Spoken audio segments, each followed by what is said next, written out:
Hey guys.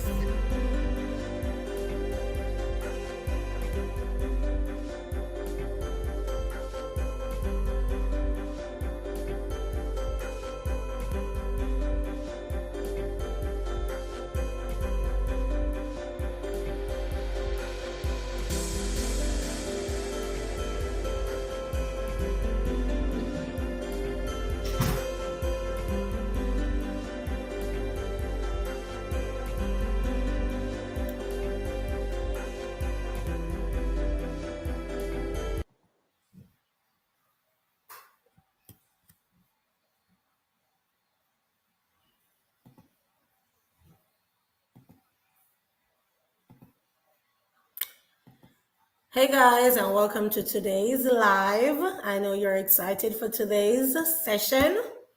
We have with us a versatile educator who will be sharing her teaching experiences with us today.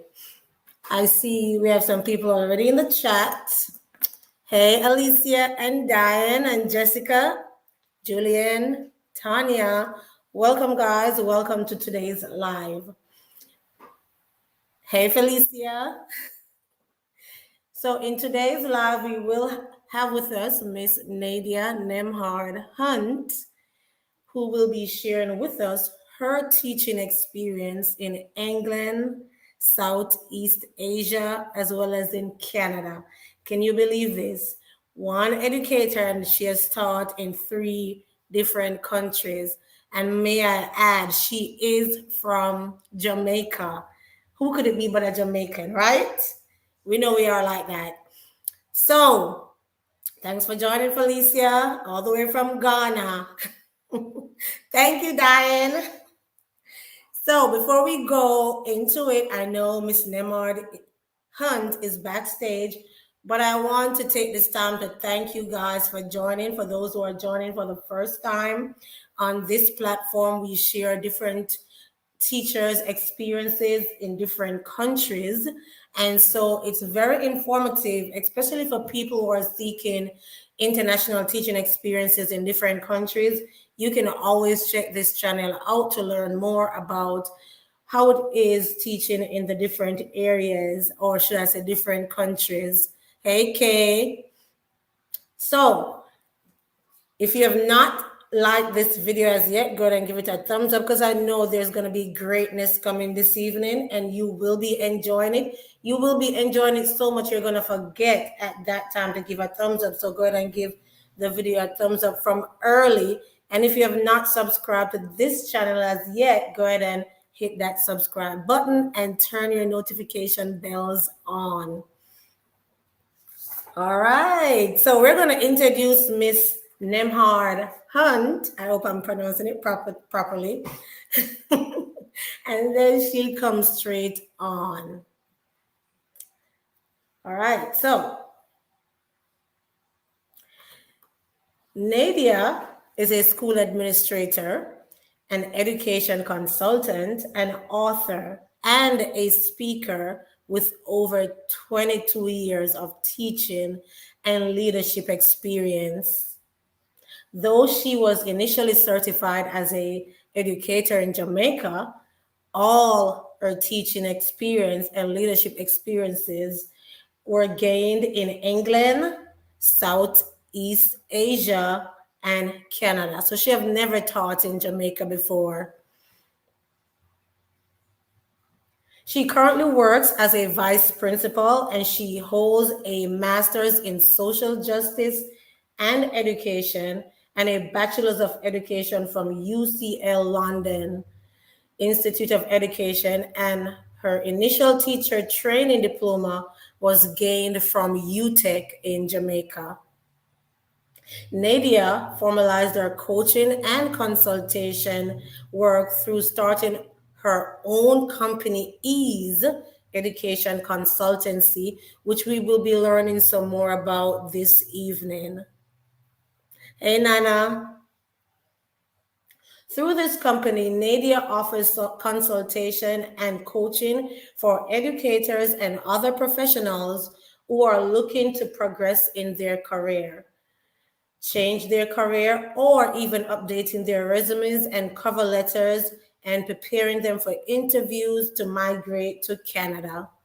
She volunteers as a coach, supporting teachers and administrators who are new to Canada via Windmill Microlending, and sits as a member on the International Teachers Forum by the Ontario Principal Council. See, wherever Jamaicans go to do big things, if you did not realize this by now, you should by watching this series. All the educators who have left, they're doing great things wherever they're planted. In addition, she has recently taken a new role as a PD leader, teaching the Equitable Inclusive Additional Qualification course for her school board.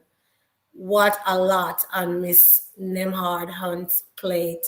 And she took the time this evening to come and share with us, which we are grateful for. So please help me welcome this evening, guys, Miss Nadia Nembhard-Hunt.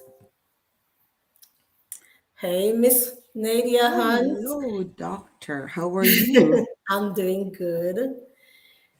How are It's you doing it's this? great to be here. Really great to Awesome. be here. You are right. I just want to say anywhere Jamaicans are, there's greatness. Yes. And we're everywhere. Wherever, wherever. We just know how to do it and how to get ourselves useful and doing things that's gonna be beneficial for all. That's Yes. amazing. I'm a teacher myself, looking forward to one of those opportunities.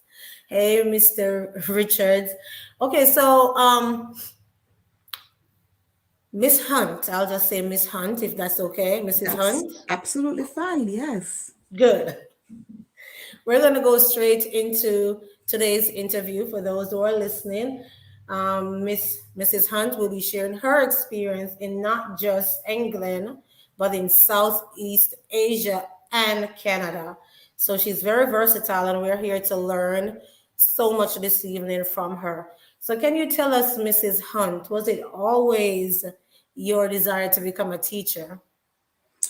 You know what? I would say yes. I had a teacher when I was in grade 7, I want to say, in high school, when I just started high school in Jamaica. That was very inspiring and empowering. So, Mrs. Harley, and I hope she may be watching, but she took teaching to another level. You know, some teachers focus on content, covering the content, preparing students for the exam, but she was a different breed of educator. She was concerned about the content, but more concerned about developing mindset, helping students uncover their potential. So I wanted to be a teacher. I used to teach the rocks and the dolls and all that at home. But she started giving me that feeling that you can be anything that you're dreaming about. And so I was pushed into becoming an educator because of Mrs. Harley's dedication and her empowering words to us. So that's how I got into education, and this is where I'm going to be. Wow.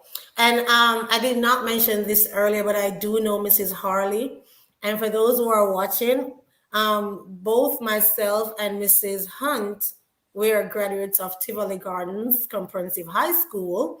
For those who don't know that school, it's a high school in Denham Town, or should I say the Tivoli area, where a lot of people are, or should I say, stigmatized that area, and the people who attend those schools, like, and I saw a comment on Facebook when the flyer was posted, like, nothing good comes from that area.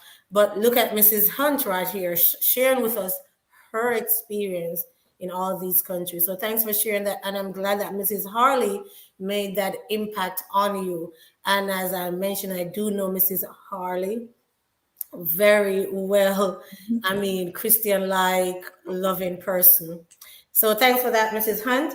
Um, my next question is, so you started your teaching diploma in Jamaica, or should I say you completed it in Jamaica at UTech, but you never taught in Jamaica. Tell us about that. So, you know what? Even now, before I answer that question, I just want to center the teachers at Tivoli a little bit, the ones that are still there today. I Yes, have great admiration for every single teacher who made the decision to go into Tivoli Gardens. yes, Now, it is known as a garrison, it is known as a violent area. And for truth, it is not the best area to have your children going to school in because of the violence that usually erupts around the school. However, I do believe that Tivoli has benefited from some of the most amazing committed educators. So when I went to Tivoli, they were amazing. And still until today, most of the teachers that I had, they are still at Tivoli Gardens. Now, I want that to kind of connect with you. They have chosen to stay at to be Tivoli there. Gardens despite Yes, the challenges. yes, So, to the question about not teaching in Jamaica, I feel like I still have a bit of, um, I won't say regret because I don't believe it's a regret. I do have hope that at some point I will give back to Jamaica. That's a hope that I have. But it didn't work that way. I didn't get to teach in Jamaica. I would have loved to. So when I was at UTech, when I left Tivoli, I went straight to UTech to enroll in the diploma program.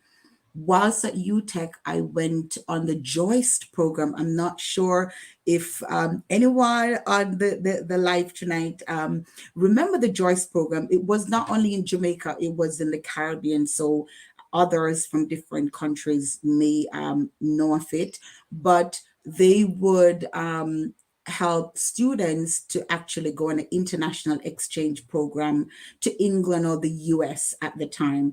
And so I went to England in my second year. And when I went to England, I recognized that there were opportunities for me to study in England and so forth. I had a wonderful time, and uh, 17 plus at the time.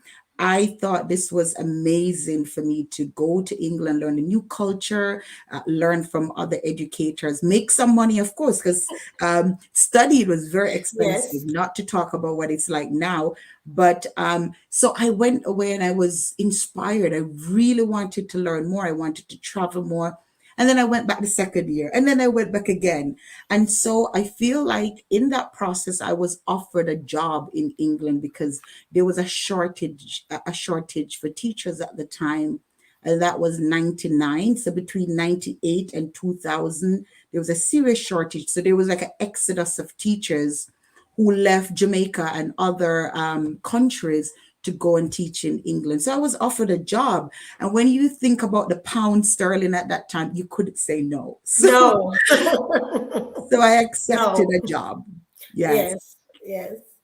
All right. So, I know you kind of touched on it when you mentioned teaching there, but what were the requirements? I know you say you went on the Joyce program, which was, from my experience, the Joyce program is like a summer program that you go up to work Right. and work and travel, come back and finish studying. But then when you eventually got that job in England to teach, what type of requirements were they seeking to teach there in England? I'm not sure if it's even the same today. Okay. So before I go to the qualifications, I can tell you it was a culture shock. So me being from Jamaica and going into a culture where I was the one black person in the staff room at the time, it was a huge culture shock. And so it took a lot of unlearning and learning and, adapting and so forth, in order to be successful there. So I can tell you that I found an amazing older person who was once a teacher, and during one of my summers, when I told her that I was studying to become a teacher in Jamaica, she gave me a lot of information to help me to make the next step. So when I found out that it's a possibility I could be hired if I had QTS, I started looking into it. And at the time, you needed QTS, which is qualified teacher status. It's like your license, your certificate, to teach. I needed that. So I started contacting agencies and so forth to get it. So whilst I was being hired, I also was looking about the license, because you can be hired without the license, but you have to work on it as you start to teach. And at that time, and they still have it, where they had unqualified teachers, meaning you could be qualified from your own country, but you didn't have a teaching license in England. So you were considered unqualified. So the school that I was offered the job in, they sponsored me to have my qualifications assessed on the job. So I had to have registered with a university, to do a BEd program. And as part of the BEd program, I would have a mentor, I think they call it at that time. And that person would have to come into the school to watch me teach, to give feedback, to talk to the administrators to see whether I was meeting the expectations of the Yes. qualified teacher status license. And in that process, I received the license.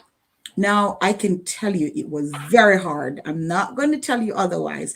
I'm going to be very transparent. And those of you who have left your home country, I say no, my first home country, because I feel like I have other homes right now.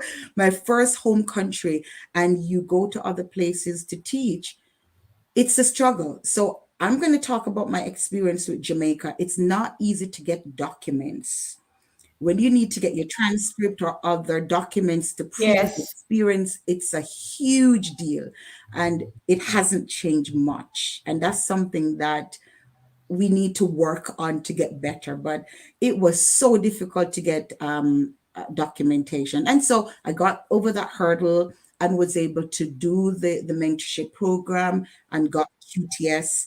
At the same time, I had to be doing the BEd, because in England, you need a bachelor's and your PGC, your postgraduate certificate in education. Now, I had the equivalent to the PGC, but not the bachelor's, because I left UTech in 2000, and they were still awarding diploma at the time. I'm still upset Yes. about that, side note. Yes.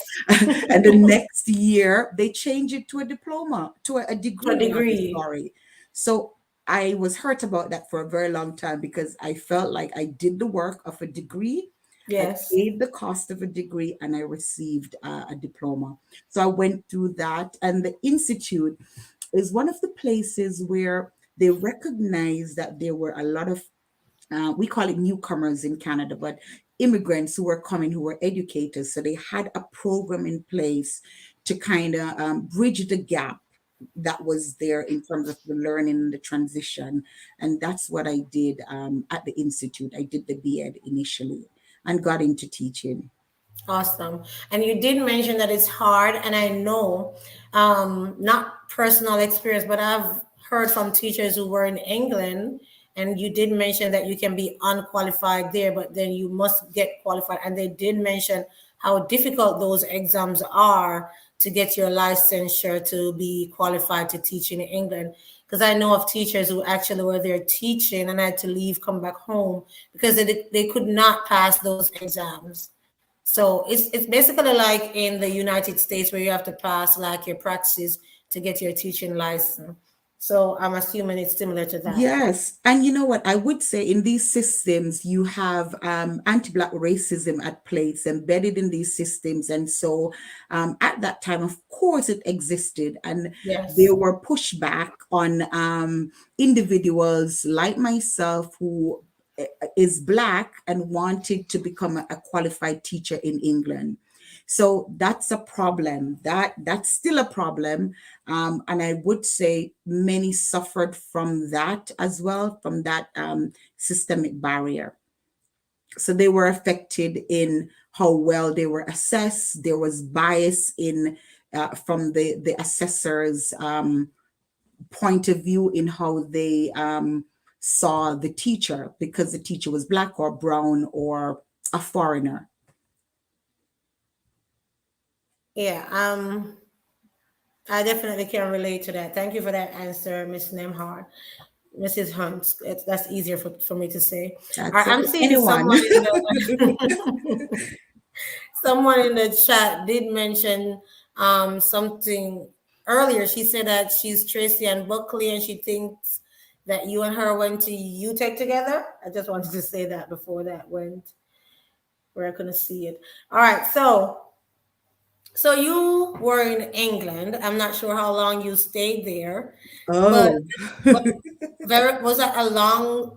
You stayed yes, there for a almost while. 17 years. So I became a British citizen. My three of my four children were born in England. Yes. So Wow, that's a wow, home as well. wow, Yes. wow. And so after England, you ended up in Southeast Asia. How did that happen? Yes. You are now in England. The pounds are strong, especially when you send it back home.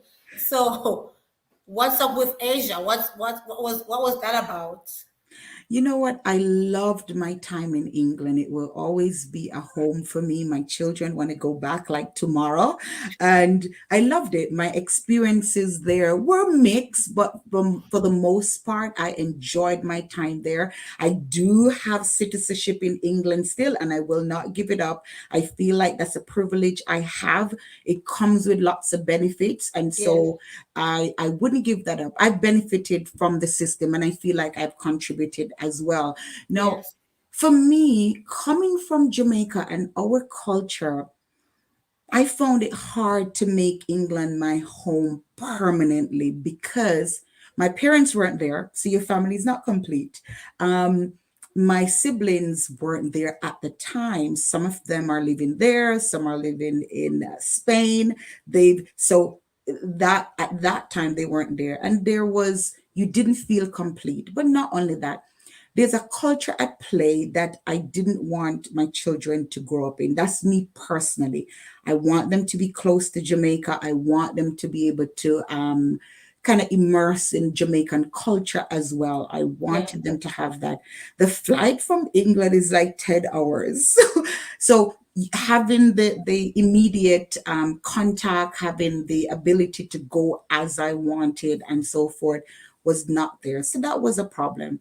I also didn't like the weather. The weather. I'm sure you hear about the weather. London, England is beautiful. The history, the monuments, it's beautiful. It's a beautiful place to live. It's good quality of life from my point of view, from my experience. yes, But still, I didn't like the fact that every day I felt like I had to wear a jacket, and then I had to bring an umbrella, and then it could be hot, and I had to take off my. It was erratic. And I do feel that that weather was not what I wanted to live the rest of my life in. And mm-hmm. so I was thinking, where can I go that it's not Jamaica, but it's close to Jamaica? It has nice weather. The culture is somewhat closer to what I'm looking for my kids, where we're waking up and saying good morning to our neighbors, and the kids are playing in the street. Maybe because I lived in London and I lived in East London, it was so busy. We didn't have that as part of the culture. It's also part of British culture to mind your own business. You don't have to talk to your neighbor. And I'm going to make it clear, I'm not saying all areas are like that because I've been Yeah. to Liverpool and other cities, it's not like that. But generally speaking, I find that there wasn't that community spirit that we have in Jamaica, walking and saying hello to Miss So and so, and everybody Yes. know your children and taking a vested interest if they see them in danger. And, that thing is what I wanted. Yeah. Church also is a huge part of my life, it's core to who I am. And so I wanted to be in a different area with different kinds of churches. So that was what, those are the pieces that drove me out of Hmm. England. Yes. Yeah. And I have not regretted it. I love it and I would do it again. So, did Asia give you what you were looking for as a young age? Yes. Yes. So, you know what? When I wanted to learn about the IB program, so specifically, I went to Bangkok. I taught in Thailand, in Bangkok, in Thailand, which is in Southeast Asia. Yeah. Um, Sometimes I don't specifically say Thailand because there are some things that I may want to share that I don't want to specifically talk about Thailand because there are laws that are very different in Thailand. Even when you're a foreigner and even when you've lived in the country and left, you have to be very careful about how you talk about, like the king, for example, the late king, or other things. So that's why. But it's Thailand that I taught in. I taught in Bangkok. I taught in a tier one IB school. I wanted to understand the program. I wanted to also expose my kids to something that was different and I wanted to travel. So I had a lot of learning. I learned about the IB program. I was responsible for developing the gifted education program in the secondary school. And that was a great experience for me at the time. And it gave me money. So that's another piece. I knew that the plan was to migrate to Canada, and Canada was going to be my third home. Hmm. And so it takes a lot of money to get to Canada. And at the time, I had three children and my husband, who is also a teacher. So it was a lot of money.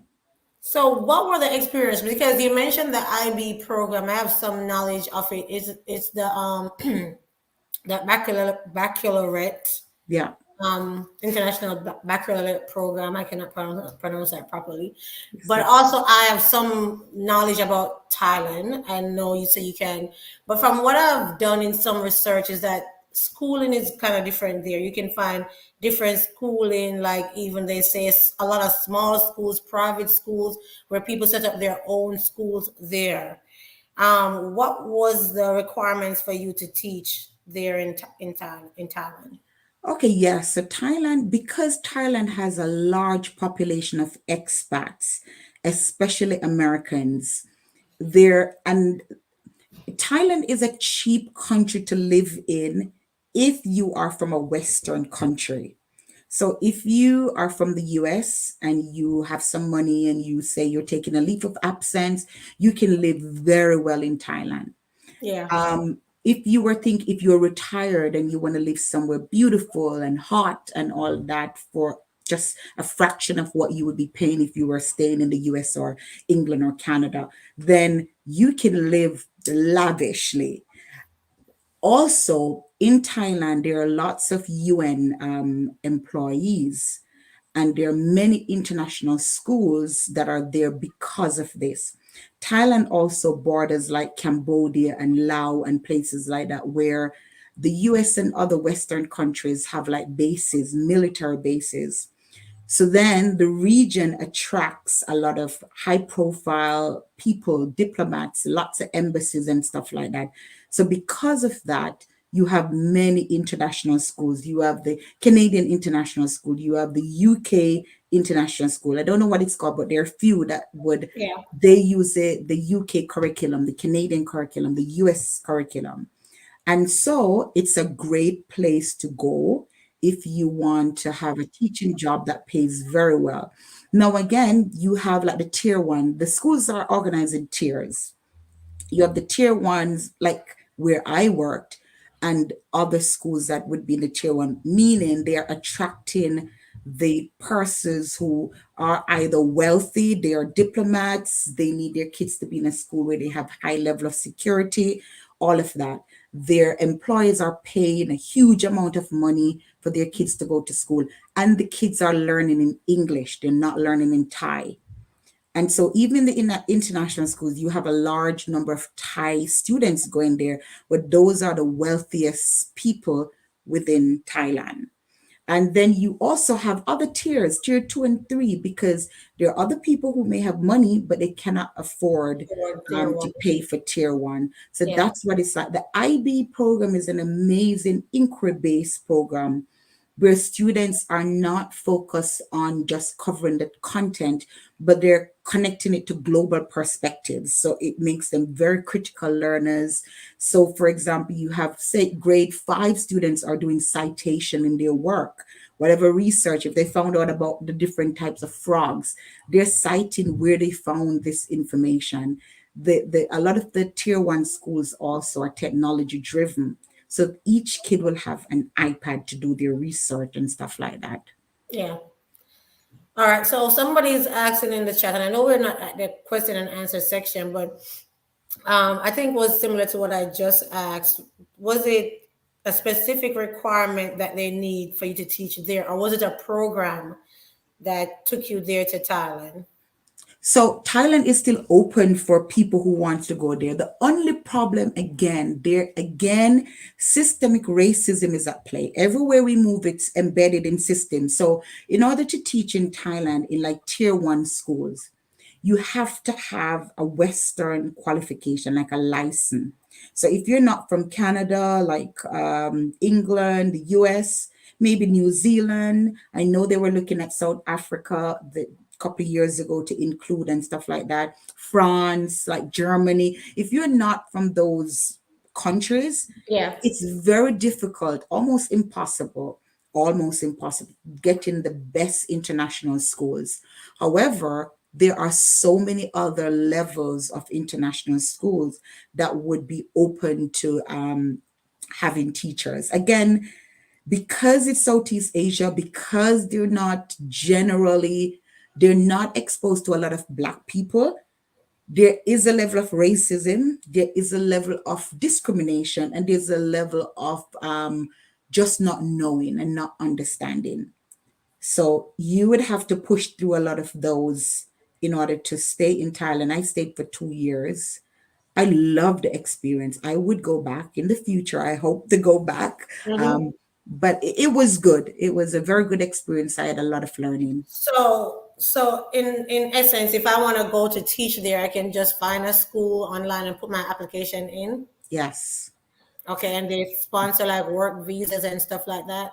Everything. So for the IB schools now, this is another system. And again, it is almost like an elite system where there are agencies. I want to say there are 3 big agencies. Like one is called Search Associates. They dominate that kind of market. So they are the ones who are considered to be the leaders in hiring for international schools in Thailand, or tier 1 and 2 international schools. So you would have to go through them. They do the filtering, and then they hire, or they what would I say, they refer you to, because there are fairs that you go to. And in these fairs, which you have to pay to go to, most of these fairs, you would have to register through one of the agencies. Then you go, and all the schools are there, and then you have interviews on the spot and all of those good stuff. So it's called Search Associates. That's one, yes. All right. Okay, so England, then Asia, and Canada was the next step. But I'm kind of thinking to myself, England is cold, but Canada is cold just as much. So Let me respond why to that. Canada? Why? I'm going to meet the Richards. I know Canada weather isn't better than England. Let me put a pause on that. Canada is seasonal. There is a difference between having the seasons spread over a year, opposed to in England, you have all the seasons in one day. or have all the seasons on the weekend. All of them, varying from being very cold to suddenly it's sunny and then it's raining. That's what you have.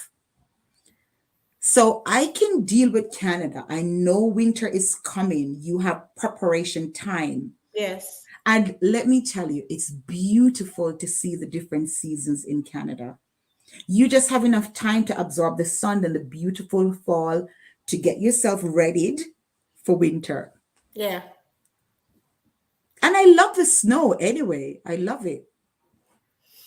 Okay. So, what motivated you to say, okay, after I leave Southeast Asia, or you knew before you even left England that Canada was the next place or the future place? What motivated you to go there to live to Canada?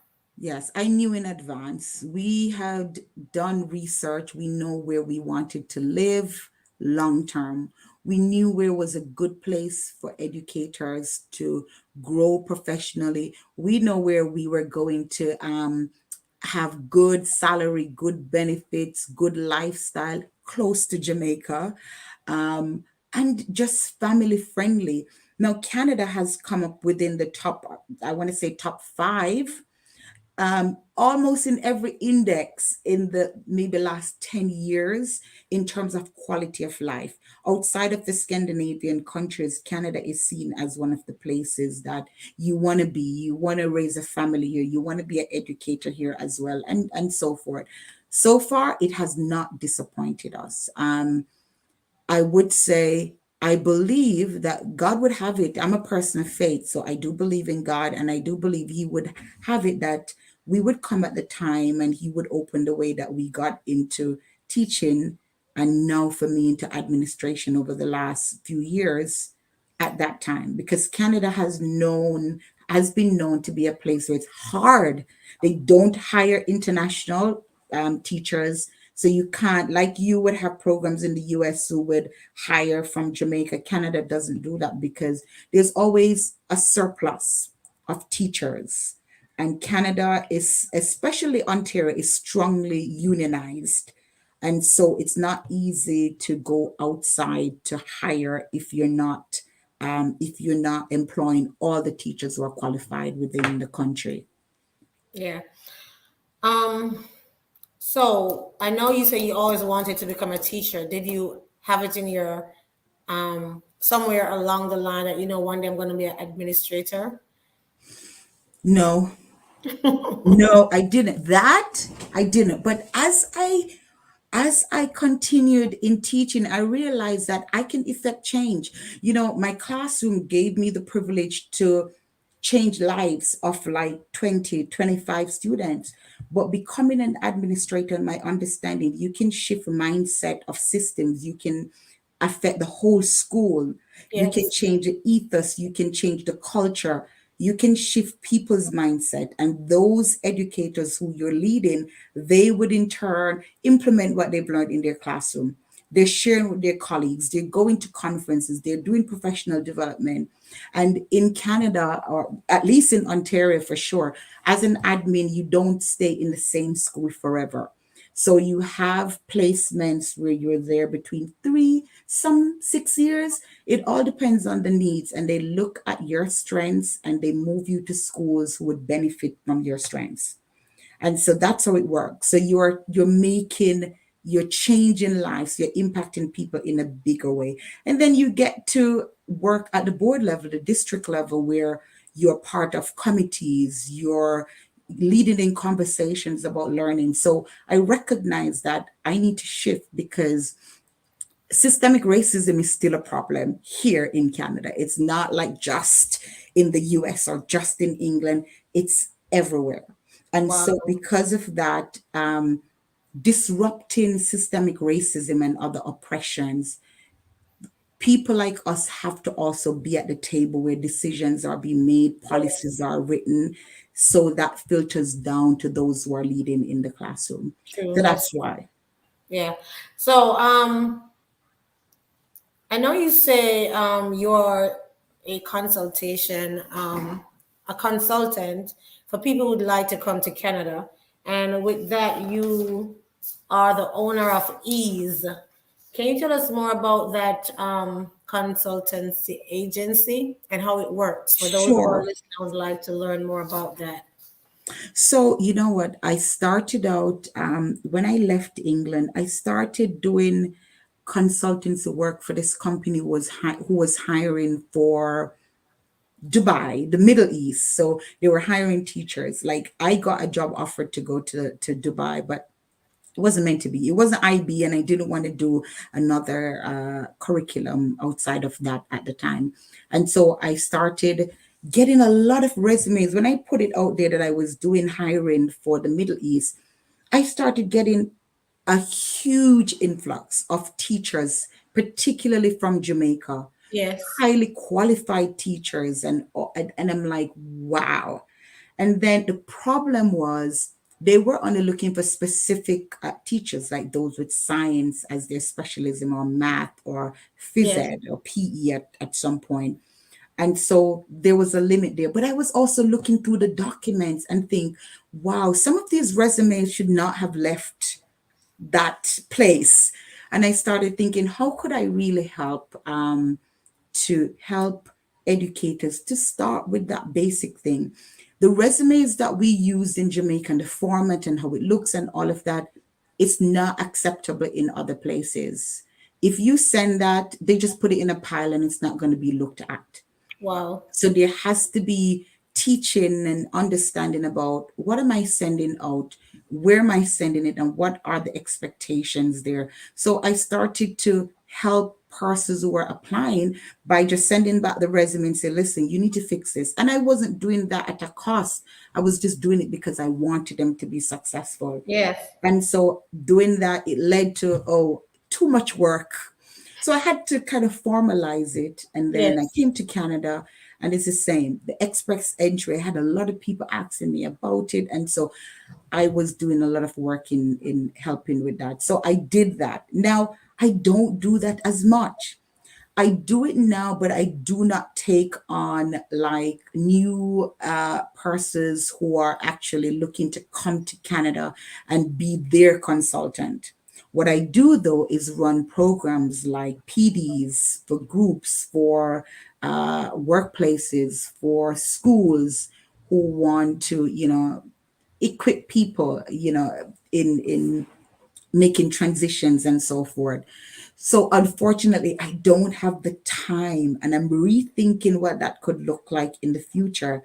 But because of my shift to administration and the other stuff that I'm doing, it's hard. I do work for OPC on a voluntary basis, where those who are new to Canada, like if you are from the Caribbean and you're new to Canada and you're a teacher, we have started a network where within that network, I help to kind of modernize, polish resumes and cover letters, do interview practice and stuff like that. So that's what I do now. So if someone, and I can connect people to others who are actively taking on clients who want to migrate to Canada. But because of my workload, I can't take it on now. So you only do for groups now and schools and stuff, but Yes, people, you can recommend people yes, who can do like individuals. yes, Okay. And if they're watching, I would like to reach you to ask, for that information for these people, where sure. can they find you, or where should they send that message to? I could put, so the email address is ease. Should I put it in the chat? Yeah, you can go ahead and put it in the chat. Okay. It doesn't look like I can do that. Let's see. All right, it's ease. I'm typing. Ease education Mm-hmm. consultancy at gmail.com. So ease education consultancy at gmail.com.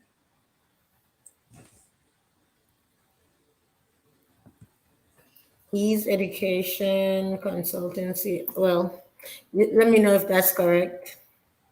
Yeah. Good. No Yes. E. No E at the end. Come. No.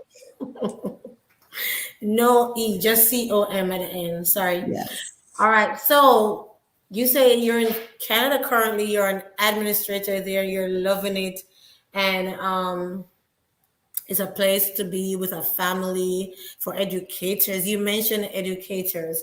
Can you tell us some more about teaching in Canada? What it is like? Because I know people who teach in Canada, and a lot of people want to come here to the United States because they think teachers in the United States are well paid. But from what I've learned, teachers in Canada are paid much more than teachers in the United States. Is that correct? And what about the treatment, or, how are teachers treated there in Canada? Sure. So personally, whenever I see the like the scales or the pay grids of teachers in the US, I, I I just cannot understand. I cannot Yes. understand. It doesn't make sense to me because again, None. I'm comparing it to what I see in England. I'm comparing it to play other places in Europe, in Thailand where I've worked, and here it's awful that teachers are Awful. underpaid. Yes, I don't It is. understand. And that's why I believe in the new school year there was a shortage, significant shortage, and still is, of teachers in different states. I would say teachers in Canada, may in Ontario specifically, are well paid. So well paid and good benefits. Now, one of the other things that attracted me to Canada was the pension. Like the pension is very similar to England, but a bit more. Yeah. The benefits also are very important to consider when you're looking like on a career. Where are you going to work for long term? What your pension is going to look like? Are you going to work out your soul case, as they would say in Jamaica? And then when you retire, you can't benefit from it. You can't do Right. a thing. No, that's not okay. But I would say Canada teachers are well paid. The problem is because in Ontario, I'll speak of, it's unionized. So things have to go by the books. For a very long time, seniority in Ontario was the main thing that guided how we hired for new teachers. So you would have a teacher who graduated in 1990, and versus a teacher that graduated in 2000. You would never have the teacher who graduated in 2000 having a job over the one that graduated before. It was like that was the rule. Yeah. That was seniority hiring. Now, last year or the year before, rather, the Minister of Education here decided that they're going to get rid of hiring based on merit, Yes. and they change it now. In addition to wanting to change that structure and acknowledging that being qualified earlier doesn't mean that you're the better teacher, Right. and also acknowledging that Canada has become more diverse and has shifted from what it was many years ago. And so the workforce, if we continue to hire teachers based on who was qualified first, you will have a population of predominantly white, which we still do. And then we Mhm. will continue add to predominantly white educators when the population is more diverse. And students are not seeing role models as educators who look like them, and that's a problem. So, to address that and to counter the barrier that existed from research as well, students have made it clear we don't have teachers that look like us, we don't see administrators that look like us. And so, they wanted to shift that imbalance. And so now in Ontario, you're hired whether you graduated 2021, whether you graduated in June 2022 or way back when, it doesn't matter. We Very look at you're qualified qualification. and you Yes. can do the job. So now we're now seeing more people who are brown, black being hired because Mhm. now they're the ones who are being left behind again through systemic racism. But now we're seeing more of those persons in our classrooms and as administrators. So that's the shift that's happening. I will be very transparent. It's not very easy to get a job in Canada. You have to understand what they're looking for. So an interview there are some things that are core. Now, there's a Yes. huge focus on equitable practices. We are not talking about how many sheets you can copy and all of those things, how many books you know, what you've studied, it doesn't matter. Can you make sure that you have an inclusive, equitable classroom where every kid that walks in will feel a part of the classroom, have a voice, have choice in their learning, see things in what they're learning that represent their cultures and their identities. If you can demonstrate that that's the type of educator you are, then you're going to be getting the job. Yeah. Yeah. Awesome. I have two more questions, and then we're gonna take questions, and then we'll be off. For those who have not liked the videos yet, give it a thumbs up if you're enjoying what you're hearing. I know you mentioned earlier, Mrs. Hunt, that Mrs. Harley touched you not just academically, but as a whole child. And I know you're passionate about this also. And for those who are listening, some people might say, oh, but they're paying me to teach the content. And that is what I'm going to do. I'm just going to teach the content, because I'm going to be frank with you. I've seen teachers who are just there to teach the content. That's it. They don't want to learn anything about the students. They don't believe in building relationships with their students. You say through Mrs. Harley, you were motivated to become a teacher, and that must have to be some type of building relationship with your students. How do you propose that teachers not just teach academics or just teach the content, get to know their students, and build that relationship, that teacher student relationship? Yes, that's so critical. Like we know in many countries, teachers are not paid the way they should be paid. Yes. We do a great job. Educators on a whole, it's a sacrifice. We know that most students in most of the places that we're from, I'm assuming you have a huge Caribbean following and maybe persons in the US as well. And I see Ghana as well. I Yes. know it's a sacrifice. So first, you have to understand that the students that are coming to you, they all have some form of trauma, some form of deficit. They're not coming to you perfect. No. They're coming to you with lots of issues. But we have to try to find the asset in them. We can't look at them through a deficit mindset. If you're an educator and as soon as you get these kids in your room, you're thinking about them in the worst place possible, like where they come from, who their families are, and all of that. Because that's the thing. Like, I still reflect on how schools are labeled based on where they're located. I went to Tivoli, and as I said, Tivoli is not located in the best area, but there's brilliance in Tivoli. And I see you, Dr. Britton. You are one of the brilliance that was in Tivoli. I went to Tivoli. There's so many amazing business people, academics that I know now that went to Tivoli Gardens. Yes. And so, if we just keep that in context, that in the worst of situations, there's brilliance. Every child comes to us with abilities, they come to us with lots of potential. Remember that song we used to sing in school? I'm a promise, I'm a possibility, and Yes. a great big kind of potentiality. Yes, it's Yes. true, there's potential. But let me tell you, from my experience, I have learned that a teacher can damage and crush the potential in a child. Yes. You don't see that the child has the potential and reaffirm that child as Yes. often as possible after a while, because teachers and administrators, we have power. We have the power with our words, with what we focus on in our schools, in our classroom.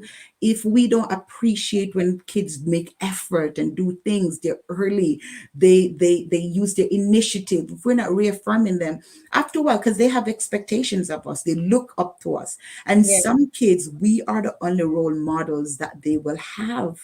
Some of them are coming from homes where they just go in and go in the bed, maybe pick their dinner off the table or whatever, maybe fix it for themselves. Nobody there that has that care for them. So Yes. when they come into schools, we have to all assume that we are the main caregiver. and give them all the love and all the care and see the potential in them. And trust me, if you look hard enough, you're going to find it. You're going to find that the most challenging student, there is brilliance somewhere. The brilliance may not look like academics, because I know a lot of times we are kind of programmed to look for who is great at math and language, but it could be this kid is a great footballer and they Yes. have that. And if you can make that authentic connection to things that they love, then maybe down the road the kid will start loving you so much that they'll start doing their work. They'll Yes. start realizing that this teacher believes in me, and then they'll start to do their work because you're saying to the kid, you know what, one day you're going to be awesome, I'm going to watch you on my TV, but you know what, you need to be able to calculate your money. And this is where you have to make the work that they're doing responsive, like culturally relevant and responsive. And you're saying to that guy who has the potential to be a footballer, look, what I want you to do is to learn how to calculate the money that you're going to have when you become a footballer. So what are you doing? You're really looking at the fact that this kid is passionate about football. You're leveraging that to incorporate the math element, the reading. You need to read. You need to go research who are these, great legends in the field, and see how you can be even better than them. So you have to take time to know the kid. When I was teaching, my first month of September, and I did this for a very long time, all we're doing like identity webs. And you can Google Sarah K. Ahmed, who talks about being the change. She wrote the book Being the Change, and she focuses on identity webs as a way of connecting with your student. Because when a child creates an identity web, you're seeing far more about them than what you would get just from having a quick conversation, and having those maybe displayed in the room so you can use them as a point of reference in conversations. But that's what I'll say. I'm absolutely passionate about this, that every child has the potential to do amazing things. And that's what we have to keep our minds on. Yes, that's so true. And I want to share this. I have a student in my class currently. I'm telling you, I've not gotten a lot from that student. I'll not disclose boy if it's a boy or a girl, but I did not get a lot from the student. But last Friday we had it's what season we're in now? We're in fall. Trick or treat, trick or treat, trick or treat. What do you call that? Halloween. Halloween. Yes, so they were dressed in their costumes, and the student was dressed in a specific costume. And I watched that student sat and wrote an entire story about the character that the student was dressed in. And I was like, okay, I didn't even know the child could do all this. So this is where the student interest lies. So now I'm going to use that to my advantage and make sure to integrate things that is pertaining or surrounding this character to get her involved in whatever lessons I'm teaching. And so it is important for us to build that relationship and get to know them. And we might not learn up or know them in the initial stage, but from different things that they do along the way, if you observe, because if I wasn't observing her, because she wasn't writing anything for me, she was Right. writing something for herself, but I Yes. being observant, I saw that. I'm like, okay, so this is now my weapon. And that's what I'm going to use to get her now to start doing more, in class. So definitely building that relationship, it is important. Yeah, All right. and who to say that that same focus on Halloween could not be used for any literacy activity? They can Mhm. do a bibliography. They can do anything that can be that focus on. You're still covering the content, but you're being responsive to what the child loves.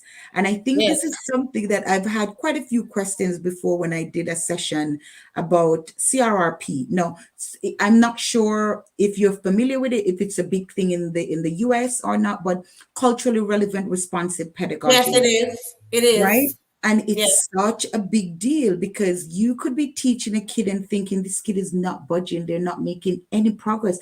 But the fact is, you haven't tapped into the kids' love, you haven't Yeah. tapped into their interests. Like, Yes. we're having a lot of newcomer students. We have students coming from Ukraine recently, and we think, what could we tap into? As I'm talking to teachers, what could we tap into to see what they love, kind of to take their minds away from the trauma too that they've experienced, and to give them something to do that was maybe a pastime activity, and that would get them to demonstrate their learning or their passion for Yes. something. You have to find that thing. You have to Culturally find relevant. that thing, yes. And when you Definitely. find it, Definitely. you will get more out of the same kid who you think could write, could read. What are you Yes. giving the kid to read? Think about that. Are you picking the books all the time? You're selecting the novels. That's the problem. Put up the options and get the kids to pick what they would like to read, and it may surprise you. Yeah, that's so true. And when we talk about culturally relevant, Mrs. Hunt, it could be as simple as finding stories or, things that are from their culture. Because you mentioned students from different countries. You might not know everything about their culture, but finding stories that's related to their country. And you would be fun to see how much they are participating in those lessons as opposed to you just doing something that you chose that has Right. nothing to do with this child's culture. So definitely tapping into and their and and we have to realize too that there's a bias. Like, if you're an educator and you've only been in one place with just a small community, and all the educators that you're exposed to are from there.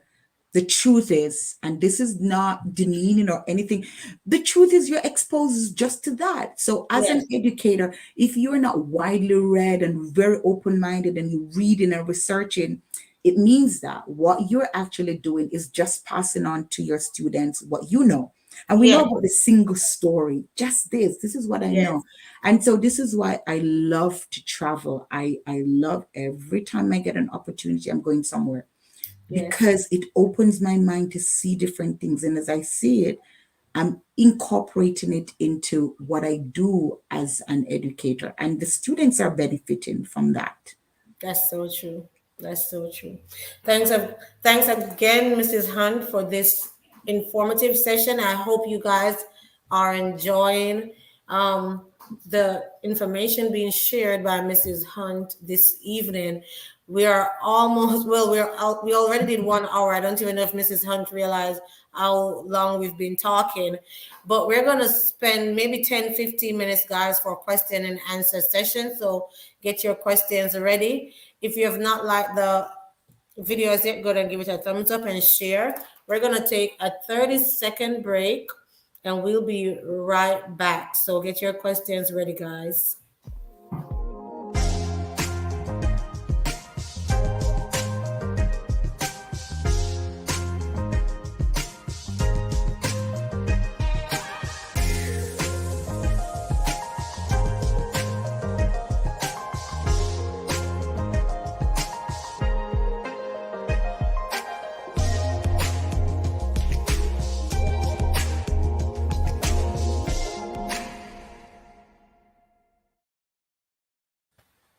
All right, so we're back. Hey, Julie Livermore. Hey, Kay. Beautiful session. And Julie Livermore says, enjoying it very much. All right, so we're waiting for questions, guys. If you have any questions for Mrs. Hunt, this is the time for you to put it there so that we can be off because we have to go to work tomorrow, right, Mrs. Hunt? I have to go to work in a few minutes to do other stuff. We Right? work from home. It's now a thing. Yes. All right. Just a super forum from equally a super sis Hunt. That's Denver, McNish. You're welcome, Kay. Not sure if it was already said, but are there teaching programs for those who wish to migrate to Canada and teach there? So, as I was saying earlier, Canada is unique in the sense that they don't hire from outside of Canada. To teach in Canada, you would have had to migrate first. So, most persons who get back into teaching and they were qualified overseas, they actually come through either the Express Entry program, which is the main program for professionals to migrate through, or they come as a student and they do their studies. And after their studies, there is a pathway that you can legally transition to becoming a permanent resident. And then you will get into teaching that way. So, no, there's no program. I wish there was. Okay, and I see Julie has a question. Are there any specific programs that sponsors teachers from the Caribbean? And I'm assuming you're talking about Canada, and that would be the same answer that Mrs. Hunt just gave. No program. You have to first migrate, whether you go through the express entry. That's the only one. Yes, or if you became a student, and then Student. after you finish your program of study, you can apply to become a permanent resident. Yes, but Mrs. Hunt, I have a question. That express entry, it Yeah, does not include teachers, does it it? does. What are teachers qualified under express entry? Because I've never So seen teachers. So it's not done like that anyway anymore. It's not profession specific. It's called the federal skilled worker. So that incorporates all skilled workers. And then you have the skilled trade, which is a different category, still under the express entry. Now, it's called express entry because in the past, it would take years for you to get your permanent residency through the program. They've changed it a couple of years ago and started calling it express because the idea is that within 6 months, prior to COVID, generally it took me 5 months. So it was taking 6 months. As the name suggests, it's faster to get through. The problem is it is points based. They take into consideration your qualifications. The higher your qualification is, the more points you have, and vice versa. And they take into consideration age. Now, remember, this is economic strategy. So they're looking for the youngest. And so the younger you are, the more points you get. If Yes. you've ever studied in Canada before or worked in Canada legally, you get points for that. If you speak French in addition to English, or if French is your only language, you get extra points. So that's how it works. So it's not based on what profession you're in, it's the points. When I was coming here, it was very different. The points at the time were a bit lower. Now they've increased it because you have new graduates with PhD. You have a lot more people who are doing their PhD who are younger. And so the pool has more candidates who are younger, higher points, and so that's it. But it has nothing to do with teacher. Maybe what you're thinking about is this. Each province, so that's a federal program, that's countrywide, the express entry.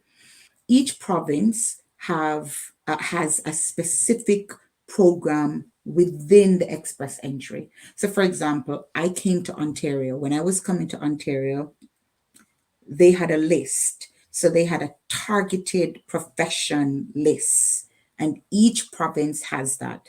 If you're within that profession, you would apply directly to the province.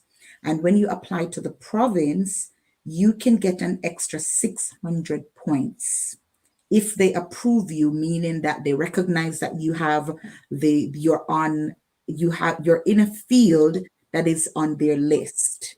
So at that time, teaching was on the list. Okay, Oh, it was on the list, but that was within the province nomination, and they call it the PNP, provincial nomination program. But still, if you get nominated by the province, that 600 points get added to you in the express pool. So in the express pool, it means that you're going to be selected, because if you had 400 points, now you have another 600. You're way above the highest people in the pool. So it's a guarantee that you will be selected.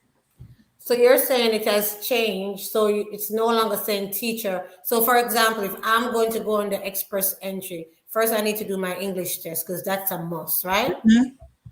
Once I have my English test, then I'm not looking for teacher. I'm looking for federal skilled worker. No, you won't find teacher unless you're looking for, unless within the general program, the express entry, the federal program, if you don't meet the number of points, because every time they do a draw or a selection, they tell you what the points is, the point, the highest point, the lowest point of the person that they selected. If you are lower than the lowest one, it's very likely that you're not going to be picked anytime soon because they normally hover over a certain number. So if you're 20 points from it, 10, it's going to be a very long way.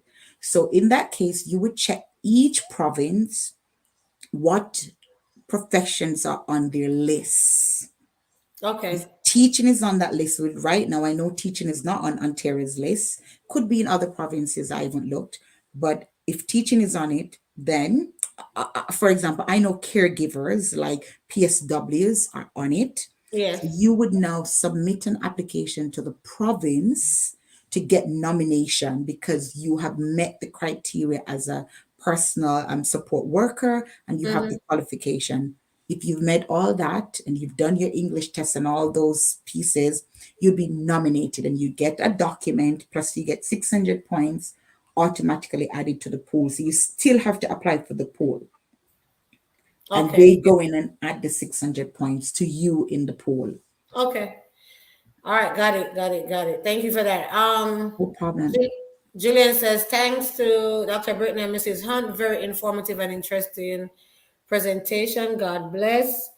Um, Ralston says you get more points if you have one of the needed skills, and teachers are not necessarily a needed skill. Um, Now was an elementary, secondary, FSW. I'm not sure, but Meet the Richard says FSW now as elementary and secondary teachers. That's new for Ontario. That's great. And that's new. Elementary was on the exclusion list, and now it's back on the inclusion jobs in demand. So And that's that's good. The pandemic has created a dynamic that has not been there because I can tell you in my school every day we have unfilled jobs, at least two unfilled jobs. And that means we have to pull like prep teachers. I don't know if you do prep teachers like gym and yes, we French. call them activities or connection teachers. Yeah. Okay, so we have to pull them to go and take these classes, and then we have to owe teachers their prep time that would have been covered by French or gym or music. So now we owe teachers time because we've taken their planning time and they had to teach their class because we don't have enough. So I'm really happy to see that's back. That's amazing. So there you go. There's an opportunity to apply to the province to get nomination for the express entry, and it's a guarantee. Like if you can afford it, it is not cheap. But if it's something that you want to do, you're gonna do it. That's what I always if and education and your career is an investment. It's not like I'm taking a debt. If you upskill yourself, improve your education and all of that, it's not debt, it's investment. It pays Yes. back itself. So that's good to know. Yes, that's it. That is true. All right. If there are no more questions, Mrs. Hunt, is there anything that I did not ask you that you'd like to share with us today? Not really. I love it that someone says work starts tonight as long as you're a teacher. I just I just ignored it like, okay, don't Isn't that remind the me. truth? You know what? I'm so honored to be here just to share. I'm always, willing to connect with fellow educators and just to share. And I cannot emphasize the power that we have as educators. We're make every time we interact with a kid, we're making an impact. It could be positive, it could be negative. We have stories now of children who will talk about when I was in school, my teacher never says hello to me. She never smiles at me. Now, we're probably busy going about our business trying to photocopy and plan the lesson and all that, not recognizing that there's this kid who probably at home doesn't have somebody reaffirming them about how they look, or how they're doing well. And it comes to us. So we have that load on us to take moments in the day to center every student in your class in whatever way that is appropriate. Make them feel special, that when they become an adult, Yes, when they get past you, they will remember you. I will never forget Mrs. Harley. It's yes, impossible. And there yes. were other educators, Miss Shout out to Mrs. Phillips and Miss Nolan and all of those, Mrs. Miss O'Connor, Bailey. amazing. Miss Gibson, all of those fantastic teachers at Tivoli. Yes, Never forget them. So just know that we are in a privileged position and we have duties and responsibilities to make our students remember us because we yes, impact them yes, positively. yes. Thank you for having me. Yes, I just want to share. Somebody says, look like me I gonna reach Canada anytime soon. Another question. Somebody says, do we apply to the province before applying for express entry? You can't.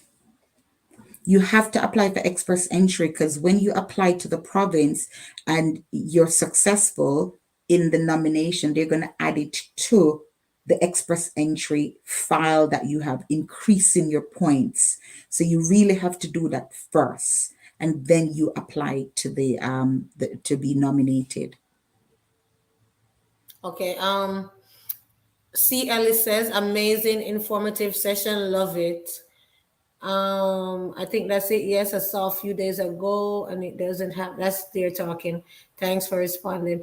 Okay, guys, we're coming to an end. I want to take the time again to thank Mrs. Hunt for coming this evening and sharing with us her experience in England, Southeast Asia, and currently Canada. We are so appreciative that you came, and you should have been here long ago. But we know with everything it takes time, or should I say, nothing happens before the time, Right. and it it happened today, and we are really appreciative for you coming to share with us. A lot of us were still struggling with that pool something that somebody said. And somebody said, as Julie said in the chat just now, that pool something they want to keep telling us about that express pool something. But for some reason, just confusing to some of us and not working out. But we continue. We will continue. But thanks very much for coming and sharing with us this evening. And we wish for you an awesome week at work this week. All Thank right. you. And same to all of you who are listening, and same to you, Doc. All right. So, guys, see you next time. And I want to share with you there's something big coming next week. I'm not going to share it right now, but just be on the lookout for that flyer. And you will be on live next week to get that information that will be coming next week. Thanks again, and we'll see you next time. I have learned a lot. God bless you both.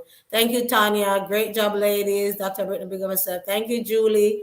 Thank you so much, ladies, for sharing. Have a fruitful week. All right. Bye, guys. Miss Mrs. Hunt, don't go yet. Bye, guys.